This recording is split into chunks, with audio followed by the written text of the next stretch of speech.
How'd you like to take a good time home tonight by the great Ray Pillow? And now it's a pleasure to welcome to the program the king of the country shuffle, a member of the Grand Ole Opry for, I believe, over 47 years, a true legend, Mr. Ray Pillow. Ray, can you hear me okay? I can hear you fine. I'm laughing because I hadn't heard that song in years. Yeah. How'd you like to take a good thing home? Yeah, exactly. It's from I believe, the Ray Pillow Live album, which was recorded in, I think, somewhere around 1982, live at the Cannery in Nashville. That's exactly right, yeah. And for those who don't know, the Cannery is sort of this legendary kind of honky-tonk venue. It's a little bit run down, a little kind of shady atmosphere to it, but it's one of those kind of classic places, like Tootsie's or something like that. Yeah, well, you got it described pretty well, I guess. All right, well, it's a great, really a great honor, as I said, to have you here on the program. You're one of my favorite singers of all time, and Paul, thank you, bud. Well, you're very welcome. For the folks listening out there, probably don't know this, but I met you,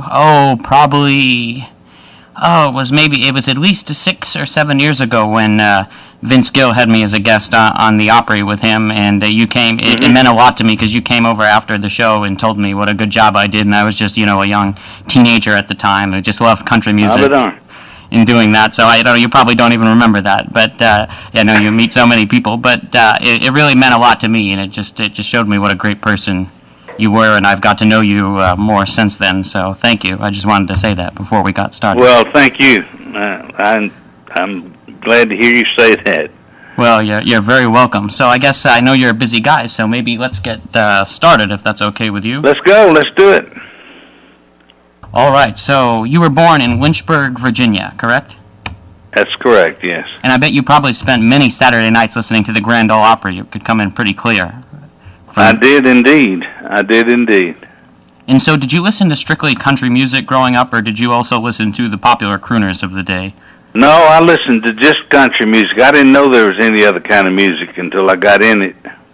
Well, the reason I ask that is because you have a very smooth vocal style of singing, so it's been compared to Dean Martin on some occasions, some of your... the way you're phrasing. Well, I've been told that, but and that's quite a compliment. But all I've ever known, or up until that time, was country music. That's all I'd ever listened to. Everybody in that whole area up there, that's was the music people listened to. And my family, everybody, just about my uncles and cousins and so forth. They all played instruments, and I can remember going down to my grandmother and granddad's house, and there'd be instruments laying all over the bed, and everybody, after lunch, everybody'd start playing. Of course, that was just when I was a small kid and everything. But so, if you had to name like an artist that was your biggest musical influence, who would it be?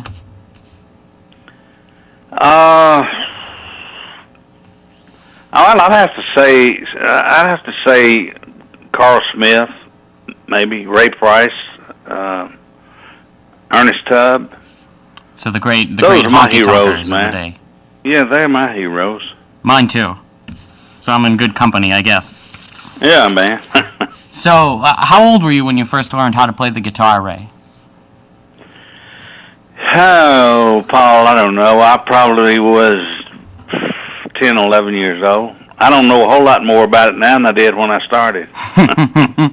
That's sort of, I think, a lot of us. We just we play so that we can sing along with it. Yeah, there you go. And so, did you start performing right away, or did that take a while before you gave your first? It took a long time. It took a long time.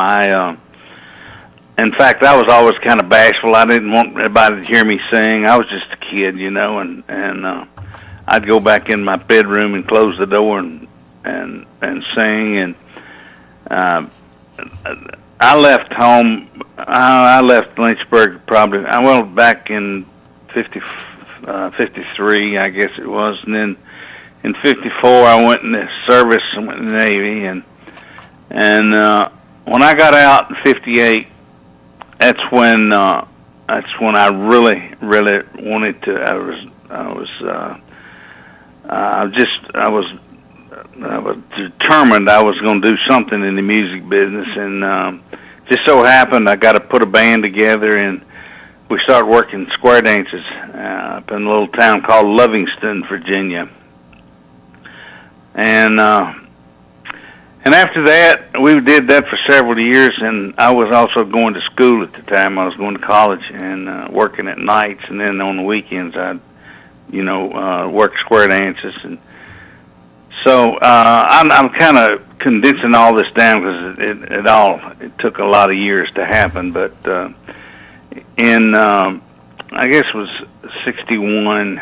1961, I entered a talent contest in Lynchburg, and I won it locally and got a chance to come to Nashville and perform. And I performed with like 7 other groups, and they picked one artist. I don't know what the boy's name was now, but he was from out in Colorado. He won, and Farron Young told me, said, you only missed about 2 points or something like that. And so I came back to Virginia and went back to Virginia and finished college, and eventually, after about 2 or 3 years, I packed my family up, and we moved to Nashville, Tennessee, and I have never had any regrets about it.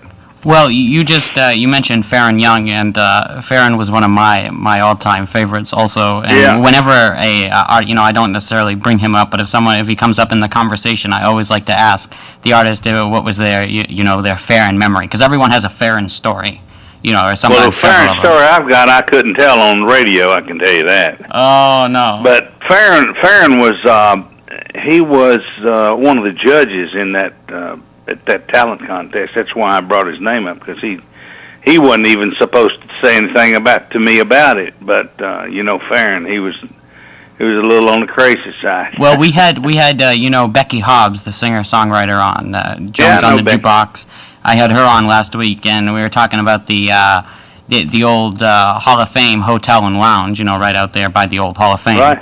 And she said that the first time she was actually in there, she was in the phone booth, and someone knocks on it, and she turns around, it's Farron Young, and he wanted to pay her $25 to go up to his room with him. He thought she was a hooker, and she got all like indignant, saying, "Hey man, I'm a singer, a songwriter like you," and he sort of just kind of laughed it off, I guess.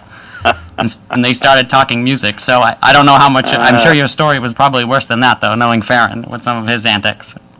Yeah, he was a pretty crazy guy. But I'll actually be talking with Farron's son Robin Young in a couple of weeks, so I'm sure he'll have some more stories.